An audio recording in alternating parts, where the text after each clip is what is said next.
Welcome to my show. I'm a guest here. Her name is Sherri Holmes. Mrs. Sherri, how are you doing, ma? I'm doing well. I'm doing well. Thank you for asking.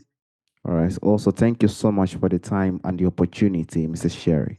Firstly, you are the founder of Silver Streak Services and also a resilient entrepreneur.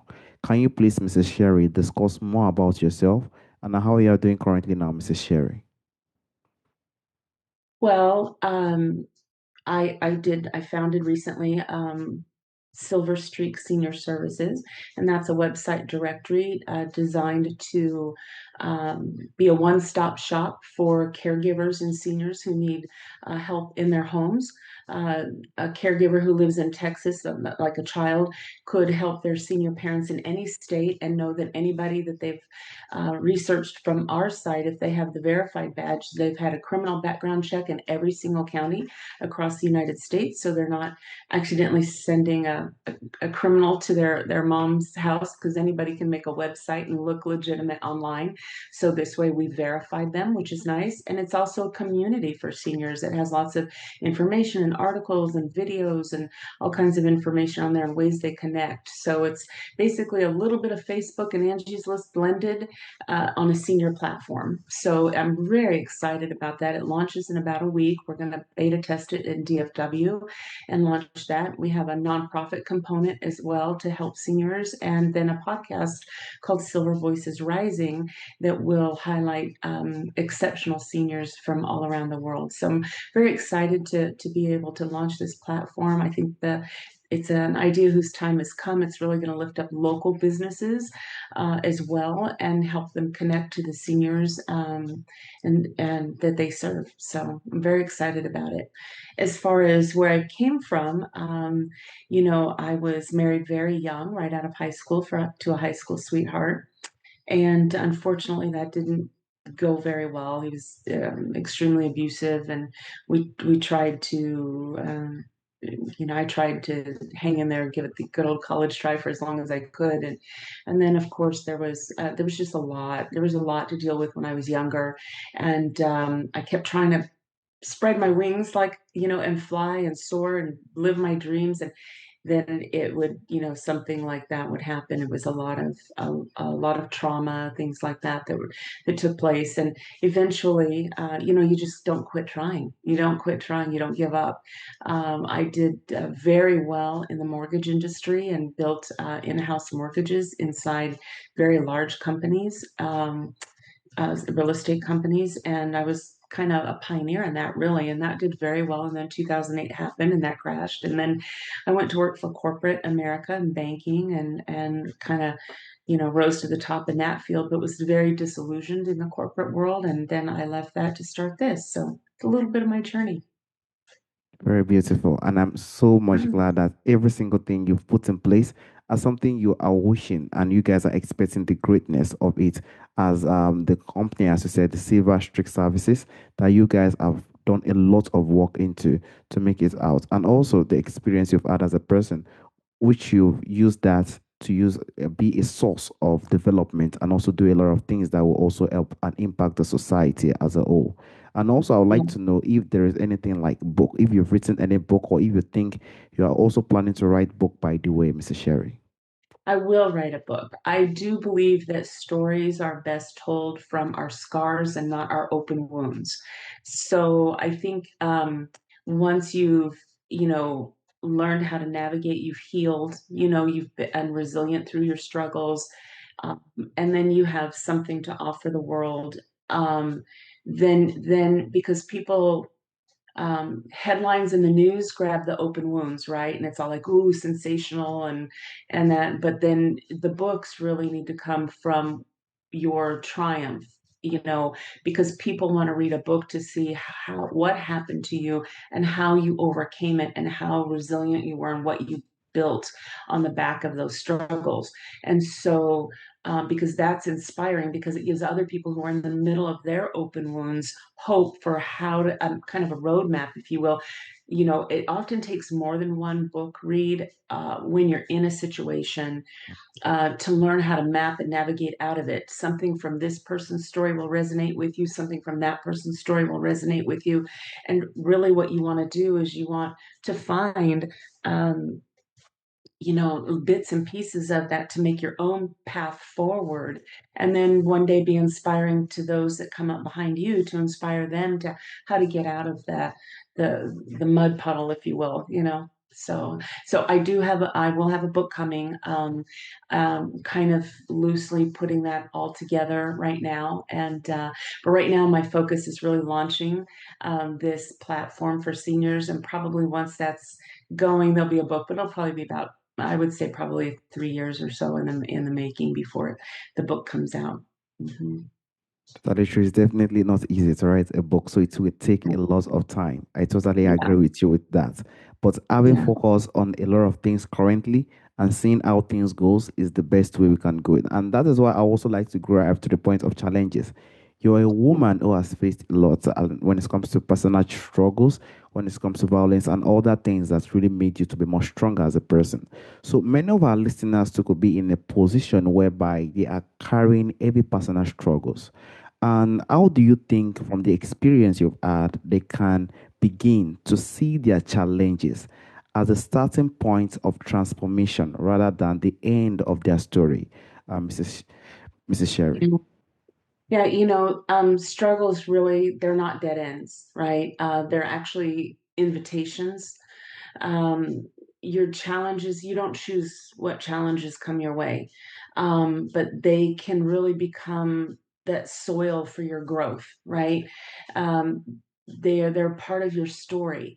The trick is to not get into that victim mentality where you've let somebody else take over and stifle your growth. And that's easier to shed than, or not as easy to shed that as you might think, because people who love justice, right, and people who are kind and love justice are can get stuck in the where's my justice, where is my justice coming, where like I need closure, I need somebody to apologize to me, I need people to understand the struggles I've been through, and and what I'm going through, and they kind of look for a savior and all of that. They want justice.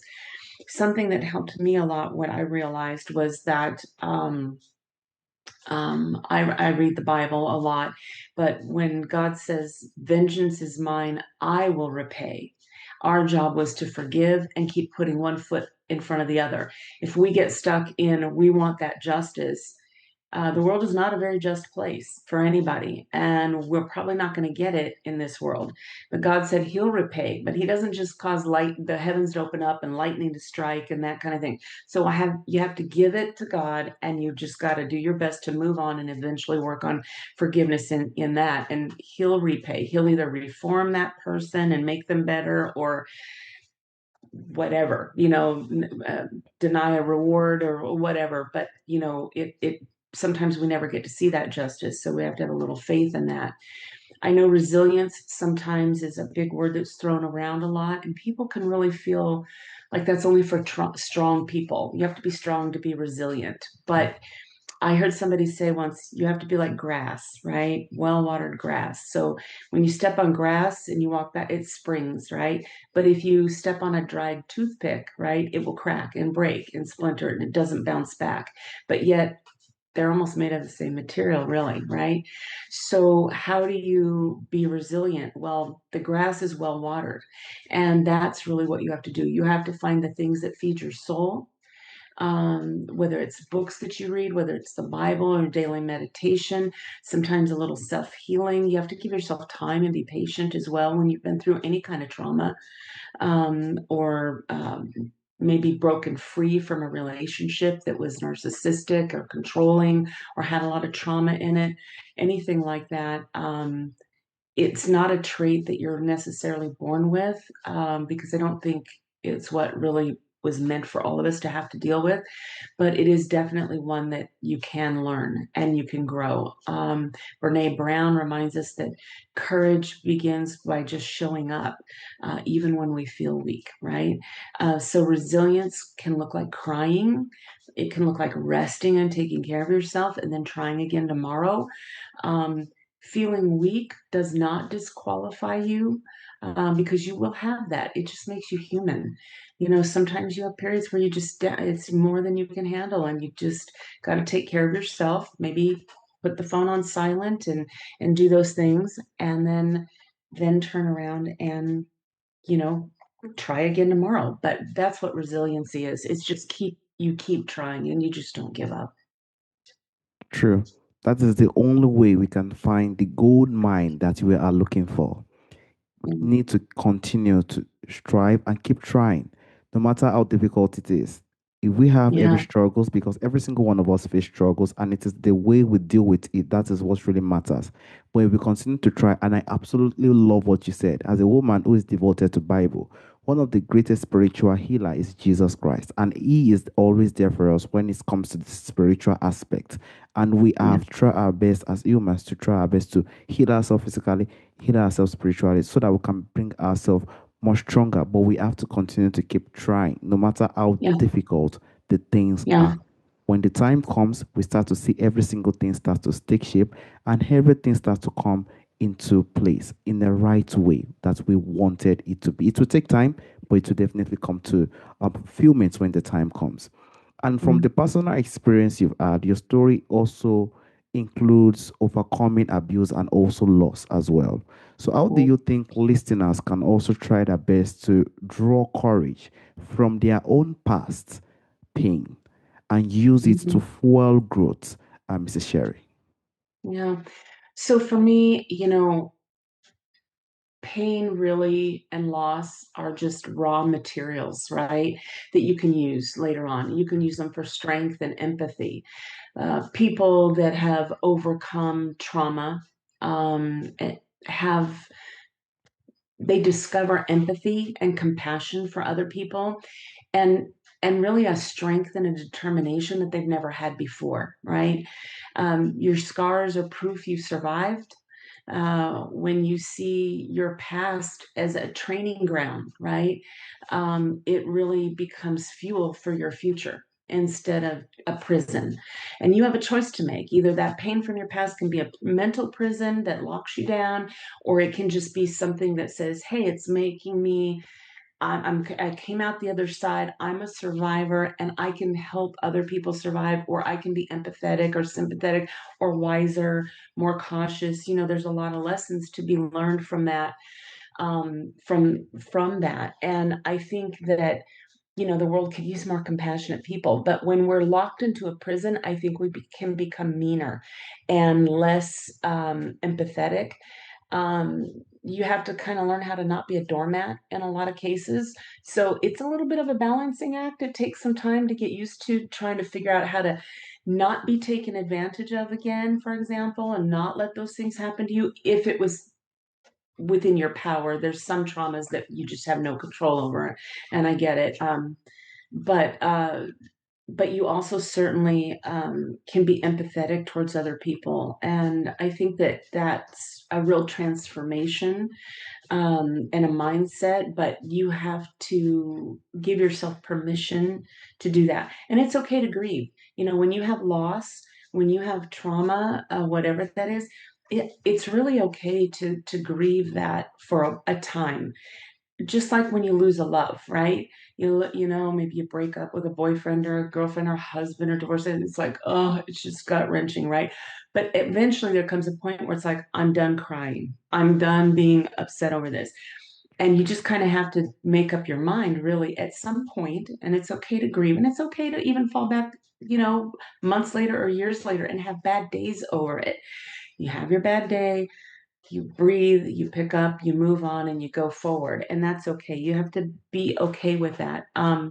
Being grateful is very helpful, trying to find things to be grateful for. So when somebody's in a state of, of prison and they're saying, I'm terrible this terrible thing happened to me and I want justice, and they can find no beauty in it, right? And I get that. And that's real. But there's still beauty in your life. It might be a sunset.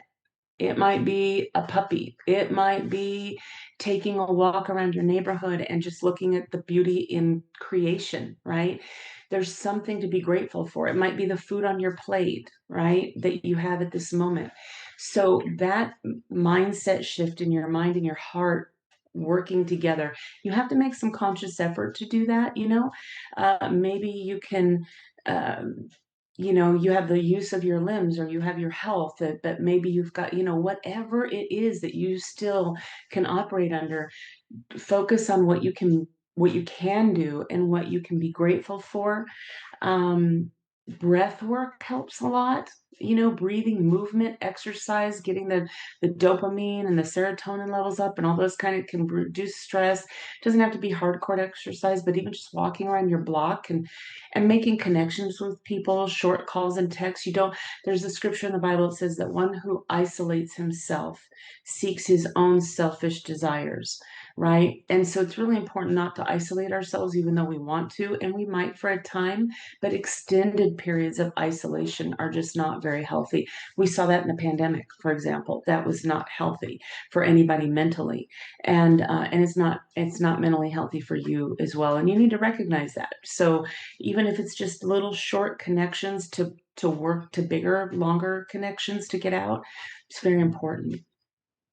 That is what we definitely need, not empathy, being Yeah. grateful for what we find around us. These are little, little things that we can work on to better ourselves and also to keep going and have this sense of pain to be a sense, a fuel for growth. And I would also Yeah. like to drive to the point of resilience, which is not about surviving but thriving.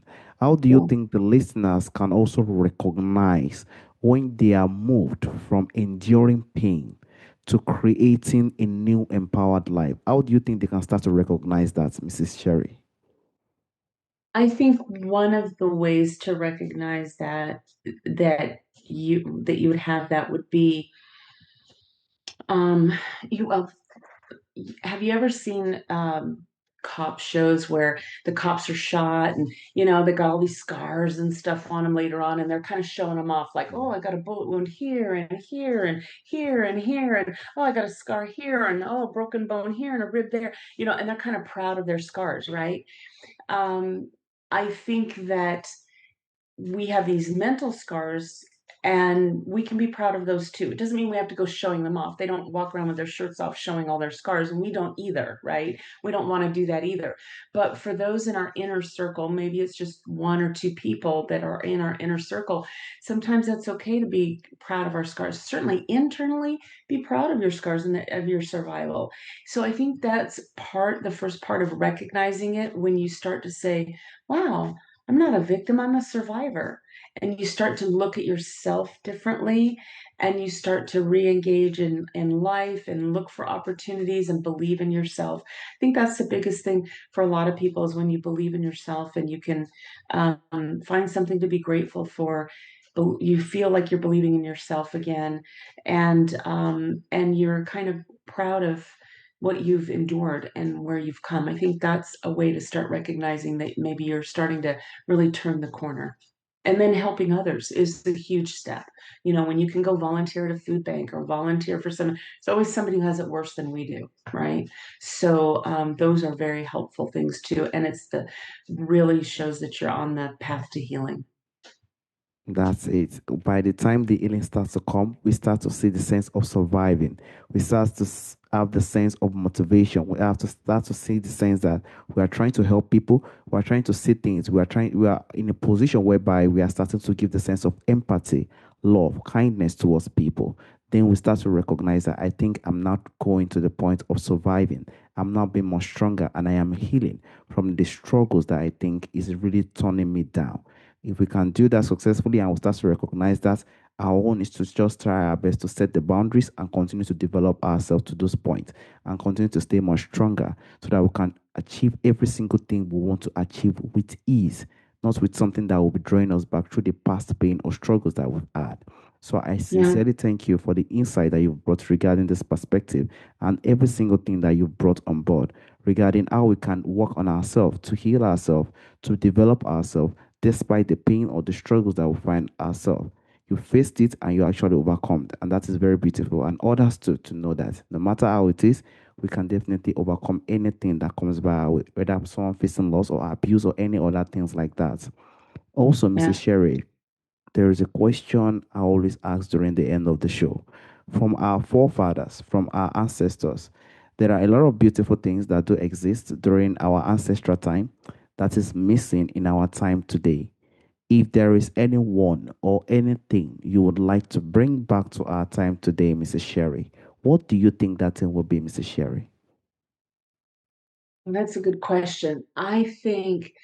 Um, I think that a, a sense of selflessness. I think people are, as a society, we're a little more selfish today than we probably should be.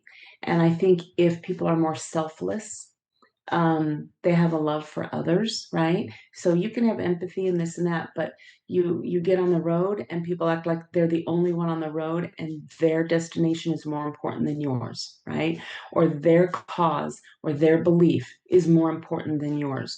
So I think that, having that patience and that selflessness, that sense of it's not all about me, right? It is about us collectively, that's really missing from society. And I think it's something that has dwindled over the years and just gotten worse and worse.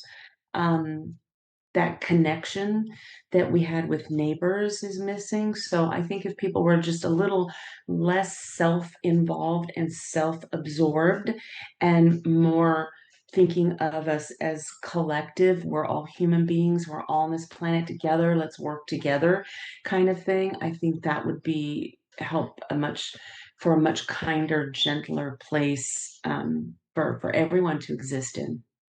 And to make the world more beautiful, more amazing in its own way.